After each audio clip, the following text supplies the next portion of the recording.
Wealthy Optimist podcast with your host, Sarah Hall.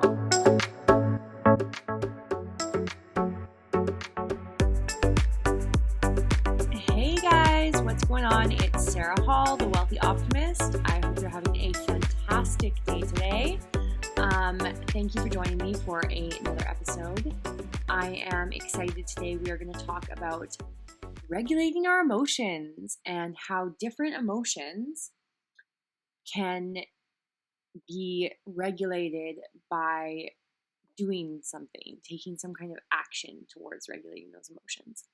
So, we've all been there. We've all been there. You've experienced some kind of emotion and it makes you feel super uncomfortable. Now, nobody wants to feel super uncomfortable, and these different types of feelings suck, like feeling unmotivated, feeling depressed, feeling anxious, feeling stressed, feeling angry, feeling jealousy. These different types of things happen. You can cycle through a million emotions a day. But what can you do when you are feeling triggered by an emotion and you don't know how to handle it?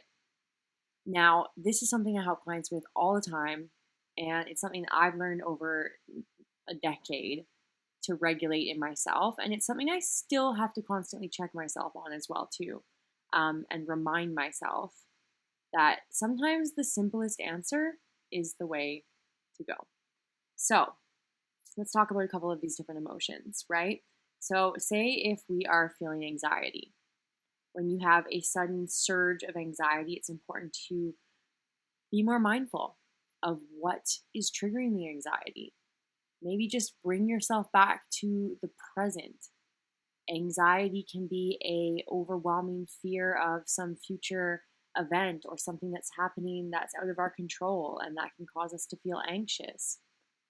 And when you're having a surge of anxiety, just doing something that makes you feel more mindful and grounded can help to release that trigger of anxiety. What about when you're feeling another strong emotion like depression, when you're feeling depressed? You're going through the day and suddenly you feel this overwhelming, surge of depression. What can we do to get out of that? Well, things that are super therapeutic are going for a walk in nature, getting outside of the house, maybe taking a break from work. If you're feeling depressed and you're sitting at your computer, maybe get up and go for a 10-minute walk outside, just get some fresh air. Something like that is going to trigger your brain into a different state of mind. Depression can also be hugely helped by human interaction or animal interaction. Hanging out with a pet. Do you have a dog? Do you have a cat? If you don't have one, can you go for a walk in the park and pet somebody else's dog? Because I do that all the time. There is a park behind my house, and when I go for a walk, when I'm feeling like, oh my God, I've been working for too long, I get up and I go for a walk, and there are always people walking their dogs in the park behind my house, and I am just always petting everybody's little puppies, and it's so much fun. Something else, like they just instantly make you happy. For me, a dog just instantly makes you happy. And if you've listened to my podcast or you've known me for a while, you'll know I had a cat named Danielson, and he was my best buddy, my best friend for 17 years. And he passed away, and just in the first year of the pandemic in 2020, and it was absolutely horrific losing him. It was I can't even describe. It was so painful to lose him. And I've wanted to get a dog or something while I've been living in London, but I've not been able to bring myself to actually have the commitment to do that because I definitely feel like I couldn't get another cat for a long time because it would be like a betrayal to Danielson. Although it might be healthy for me, and I'm sure he wouldn't mind. I mean, I've got his photos all over my house and his little ashes, and he's just so special to me still.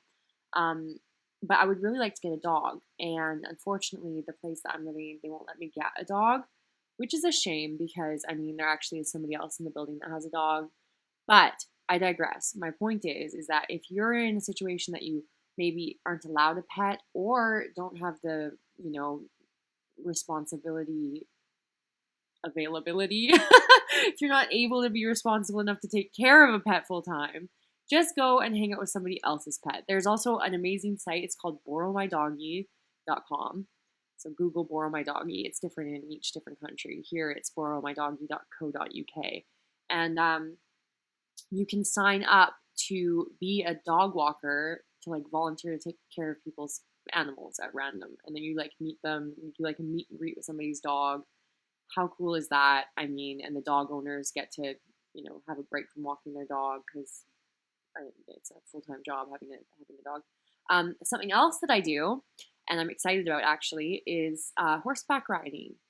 And horses are so therapeutic. They're so therapeutic. I'm going horseback riding again this weekend. And I just booked like an hour session where I go, and I don't know what it's like in your area, but if there's something like that you can do, even if you're a beginner, if you're a novice, it doesn't matter. It's not even expensive. Like here in the UK where I live, it's £35 an hour, to Great British pounds an hour, to ride a horse at these stables near my house. It's like a 10-minute drive from my house. That's like a dinner. The cost of a dinner. That's cheaper than therapy. And it feels so therapeutic. So that's something amazing that you can do. And then of course, spending time with friends or family. Human contact and connection, just giving somebody a hug. Giving somebody a hug, having some kind of interaction will lift your depression. Another issue that I talk a lot with my clients about, because we do a lot of relationship counseling, is feelings of jealousy that can be triggered. Now, feelings of jealousy can obviously happen in a relationship, they can happen in a workplace, they can happen with family, they can happen with friends. Hopefully they're not happening with your friends, because we should be supporting each other and lifting each other up. But you never know when a pang of jealousy is going to happen. And when you're feeling jealousy come up, and this is like, especially in relationships, if you are feeling jealousy and you don't know how to handle that, and that can trigger anxiety, and it can trigger unnecessary fights in the relationship as well. What you want to do at that time is to focus on yourself. Take yourself out of the relationship. Not like break up with them, but take your mental self out of the relationship and put that attention inwards onto you. Go and do something for yourself to lift yourself up, because jealousy is never healthy. It's not healthy to be always like in like some kind of detective. And now this is different. Don't get me wrong. Like if your partner's done something like cheating on you, or some kind of betrayal, it's different. You should probably end the relationship. I'll talk about trust issues in another podcast. I talk about it a lot on my TikTok. You can go, there's playlists of relationship advice and narcissistic abuse recovery and stuff like that. So go on my TikTok, which is @wealthyoptimist, if you've not been on there, and scroll through some of that in the meantime. But if you've had trust issues, that's different. And seriously, a whole other episode, talk hours about that. But I'm talking more about just like little jealousies, like say your girlfriend is, I don't know, out with her friends and you're feeling left out or something like that kind of jealousy. That's the time when you need to focus that energy on yourself. So go do something that you enjoy. Another thing that could come along with jealousy, another emotion, is irritation. When you're feeling irritated, now I get irritated all the time. I have, but I work on it, right? We all have to work on our emotional things, our emotions. Irritation can pop up at any time, especially I noticed during the pandemic, a lot of my clients, myself as included, become like overstimulated a lot easier now, because we've spent the past 2 years in like a freaking bubble. And so now when you're like in social situations, or you're locked in a box with your partner for too long in your house, or with your family, and people are just getting on your nerves, irritation will pop up. And when you're feeling irritated, it's important that you do something to shift your perspective. So widen your perspective of the situation, and perhaps take yourself out of the situation. Again, like going and doing something for yourself, or just sitting in a quiet room. If you're feeling overstimulated, sometimes all you gotta do is just shut out the noise. And shutting out that noise can make all the difference. Something else that happens a lot in relationships, another emotion that you might feel and experience is anger. Anger. Now, oh my goodness, what can you be angry about? Not even in relationships, just in life in general. We can be angry about so many things. Anger can pop up all the time. Sometimes I get angry when the person in front of me on the sidewalk is walking too slow. You know the feeling. And you're like a fast walker and you're like, just move. Anger, if you're having, that's a minor anger. But I mean, like, if you're having some kind of serious, you're really angry about something, maybe you're frustrated about something going on in your life, and or you're really angry at something your partner's done or your family's done, or I don't know what the anger is, anything that could be triggered it. Go and exercise. Go and do some kind of exercise, and that is going to release that adrenaline in a healthy way to get it out of your system. Because keeping it pent up or trying to like put a rug over it, like bottle it up, is only going to make it worse. And then it's going to build resentment. And we don't want to have resentment, right? So we've got to release that anger in a healthy way. I love boxing. I go boxing. I love doing cardio, going for a run.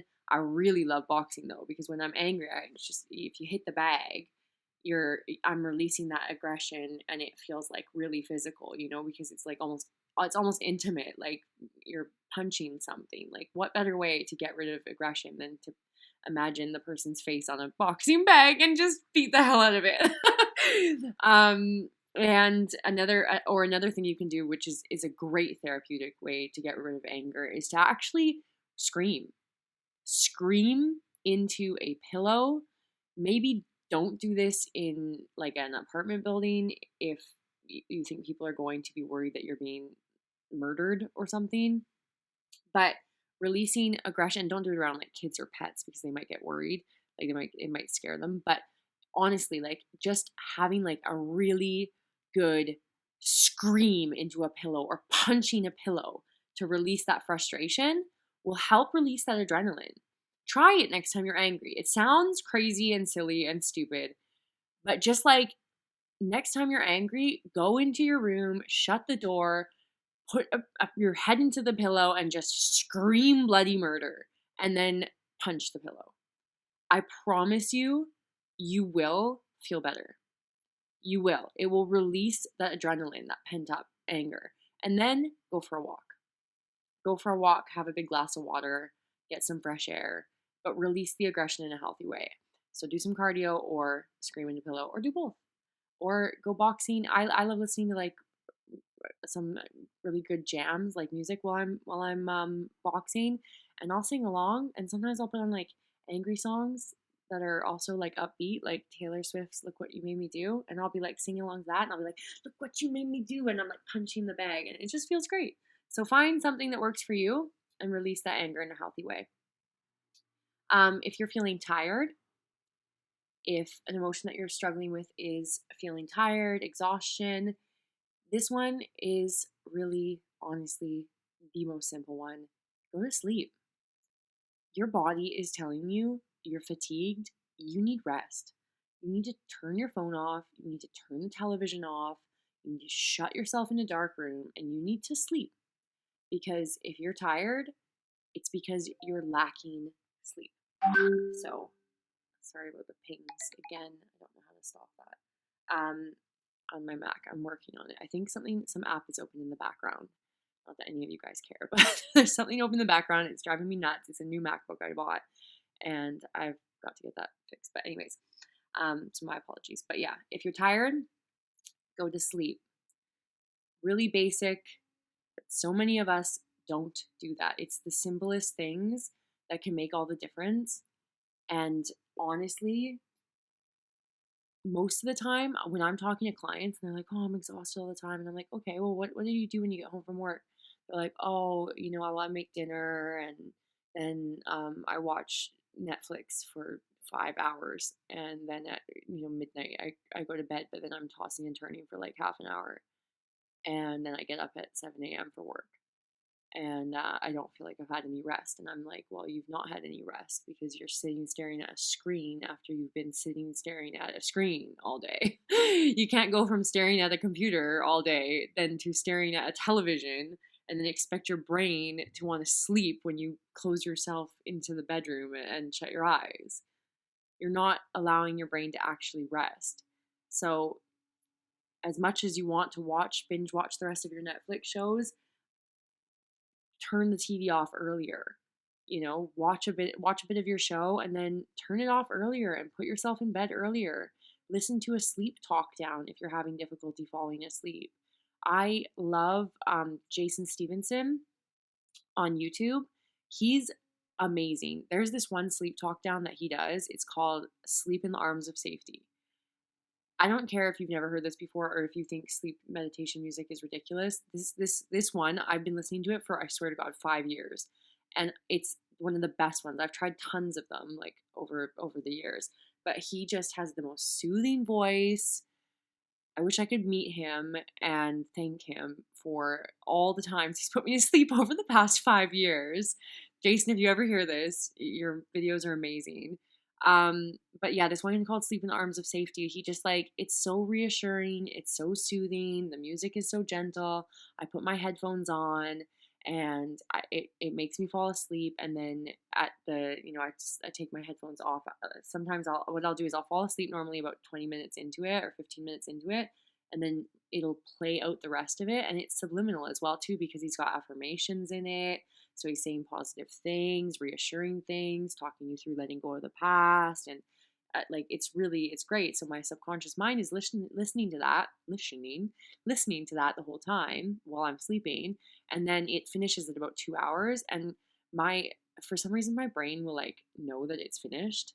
And then I'll take my headphones off and I'll fall back asleep immediately. I don't even know I've taken my headphones off. So it doesn't disturb my sleep.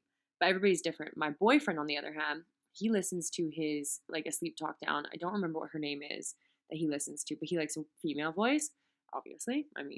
And he listens to it and he puts it on his phone on loudspeaker. And so it's in the room playing because he can't handle having headphones on while he's trying to fall asleep. And that works great for him. And his, I wish I knew the name of hers because she does talking him through traveling the galaxy, and it takes him into a visual guided meditation where he's on a journey, and he loves that. So find something that works for you if you're having difficulty falling asleep at night, and some of that stuff can be really, really amazing. But the most important thing to do is to turn off all these screens. Turn off the screens, turn off your phone, turn off the TV. Don't watch TV late into the night because it's going to light your brain up like a Christmas tree and it's going to fuck with your sleep schedule. Your circadian rhythm does not like to have television on constantly. If you're feeling uninspired, or as well too, a much stronger emotion that is very different than feeling uninspired is having intrusive thoughts. Both of those two emotions, if you feel them coming on, go and have a shower. You need to trigger your senses all at the same time when it'll just shake off that feeling. End up in some kind of really, really bad panic attack as well too. Sometimes just forcing yourself to go in the water can help stop that panic attack and bring you back into real life. And I'm not just meaning a panic attack in the sense of a panic attack if you've ever had anxiety. I mean more of the disassociation, when you're having a episode of disassociation. So you say you could be having intrusive thoughts. And if you've ever had this stuff happen, you'll know exactly what I'm talking about right now. And if you haven't, then that's okay. You're learning something new. But when you're feeling disassociation, have a shower. It's going to bring you back to reality. You're going to feel the water on your skin. You're going to feel it on your face. Just go through the motions, no matter how much you're panicking. It's going to enlighten your senses, make you feel real again, remind you that you're alive, and it's going to engage your senses. So, and if you're feeling uninspired and lack of motivation, it's the same thing. You want to trigger your senses. You want to remind yourself that you're here. So having a shower can wake you up. And that's a wonderful thing to do. The final one that we'll talk a little bit about is self-doubt. When you're having self-doubt, low self-esteem, anything like that, a great thing to do, an activity to do, is to go and journal. Go and journal and just let your consciousness flow out onto the page. You are going to unlock things you never thought about. You'll be able to, there's this thing called free flow writing where you just sit down with your journal and you just start writing, and you write as fast as you can, whatever comes to mind. You might have to get yourself started, but just write whatever comes to mind and just let it flow out. And this stream of consciousness is going to help you to fill yourself up with self-motivation and self-awareness, and it's going to shift that self-doubt. You'll remind yourself slowly through your writing that you are this amazing, amazing person. And writing out streams of things that you're grateful for as well too, or appreciation writing things that you appreciate in your life to remind yourself how much you do have and how much you have accomplished. And the more you think of, the more there will be written out, the more you will come up with, the more you write. I hope that this helped you in some way today. If you're struggling with any specific feelings that I didn't talk about, then send me an email. It's thewealthyoptimist@gmail.com. The link is in the description always. I love to hear from you guys. Thank you so much for watching, and I look forward to talking to you on the next episode. Have a great day. Bye.